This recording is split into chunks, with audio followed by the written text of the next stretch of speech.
এবং আবু বকরকে নিয়ে আব্দুল্লাহর বাড়িতে যায়। আব্দুল্লাহর বাড়িতে যাওয়ার পর আব্দুল্লাহর ঘরের সামনে গিয়ে সালাম দেয় আব্দুল্লাহ। একটা ডাক দিল, আব্দুল্লাহকে বাড়িতে আছো কিনা? আপনি আব্দুল্লাহ জবাব দেয় না। আরেকবার ডাক দেয়, ও আব্দুল্লাহ তুমি কি বাড়িতে আছো? আব্দুল্লাহ ভিতর থেকে জবাব দেয় না।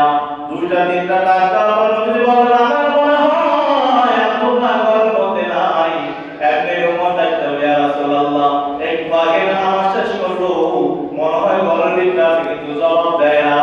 আবু বকর ডাকতে হবে, ইয়া রাসূলুল্লাহ আমার মনে হয় আব্দুল্লাহ ঘরের ভিতরে আছে, কিন্তু জবাব দেয় না। নবীজি বলেন, আমার সাহাবী আব্দুল্লাহ আমার কণ্ঠ শোনার পর জবাব না দিয়ে থাকতে পারবে না। আমার মনে হয় আব্দুল্লাহ ঘরের ভিতরে নাই। আপনি নবীজি বলেন, ঠিক আছে কিছুদিন পর আমার তার সাথে দেখা করতে আসবো। আপনি নবী যখন সাহাবীদেরকে নিয়ে চলে যায়, আপনি আব্দুল্লাহ আনসারী রাদিয়াল্লাহু তাআলা আনহু হঠাৎ করে দরজা খুলতে শুরু করলো। আব্দুল্লাহর স্ত্রী ডাকতে বলল, স্বামী আমার, মায়ের নবীজি আপনাকে একবার না দুইবার না তিনবার ডাকলো, আপনি জবাব দেয় নাই, তাড়াতাড়ি যান। আমার মনে হয় নবীজি রাগ করে ফেলছেন। আপনি আব্দুল্লাহ করে বলে দেখে নবীজি যান। পিছন থেকে হঠাৎ করে দিয়ে দিল, দৌড়ে গিয়ে নবীজির সামনে ডাকতে হবে, ইয়া রাসূলুল্লাহ আমি আব্দুল্লাহ এত গরীব, কেমনে আমি আব্দুল্লাহর বাসার মধ্যে আপনি আসছেন? দুনিয়া দিয়ে তাকায় দেখেন, যখন একটা মানুষ অনেক গরীব থাকে কিন্তু কিছু গরিবের বাসা যাইতে চায় না, ঠিক না? কিছু কিছু টাকাওয়ালা আছে, আমাদের গরিবের সাথে মিশতে চায় না, সম্মান। কিছু কিছু মানুষের টাকা অহংকারে গরিবের সাথে মিশে না, গরিবের সাথে কথা বলে না।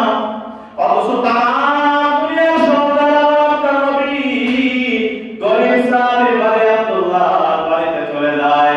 ডাক দেয়া বলে, ইয়া রাসূলুল্লাহ কেন গো? আমি আব্দুল্লাহর বাড়িতে আসলে আল্লাহর নবী সাল্লাল্লাহু আলাইহি ওয়াসাল্লাম ডাক দেয়া বলে, আব্দুল্লাহ তোমার বিরুদ্ধে অনেক বিধান অভিযোগ শুনতেছি। তুমি নাকি সবার পিছনে মসজিদে নামাজ আদায় করতে যাও, আমার সবার আগে মসজিদ থেকে চলে আসো, ব্যাপারটা কি? আব্দুল্লাহ ডাক দেয়া বলে, ইয়া রাসূলুল্লাহ আমি আব্দুল্লাহ এত গরীব, আমি আব্দুল্লাহ এত গরীব, নামাজ পড়ার জন্য ইয়া রাসূলুল্লাহ আমার স্ত্রী নামাজ আদায় করার জন্য কাপড় নাই। ইয়া রাসূলুল্লাহ একটা মাত্র কাপড় আমি আব্দুল্লাহর আছে।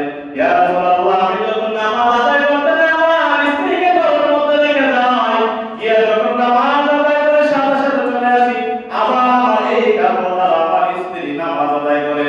ইয়া রাসূলুল্লাহ আপনি জানেননি আমি আব্দুল্লাহ ঘরের ভিতরে বিশাল একটা গর্ত বানাইছি, গর্ত। আল্লাহ নবী সাল্লাল্লাহু আলাইহি ওয়াসাল্লাম গর্তটা দেখার জন্য যখন ঘরের ভিতরে যায়, গর্ত দেখার পর দেখে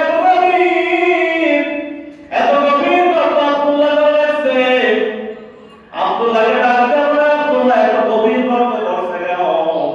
আব্দুল্লাহ ডাক দেয়া বলে, ইয়া রাসূলুল্লাহ আপনি কি জানেননি আমি আব্দুল্লাহ যখন থেকে নামাজ আদায় করতে যাই, আমার স্ত্রীকে গর্তের ভিতরে ঢুকাইয়া দেয়। ইয়া রাসূলুল্লাহ এত গভীর গর্ত করার কারণ হচ্ছে জানেন, দুনিয়ার মানুষ হঠাৎ করে কেউ যখন আমার ঘরের ভিতরে ঢুকে যাবে, আমার স্ত্রী গর্তের ভিতরে আছে কিনা সেটা যেন দেখতে না পারে, এর জন্য আমি আব্দুল্লাহ এত বড় বিশাল গর্ত বানাইয়া দিলাম।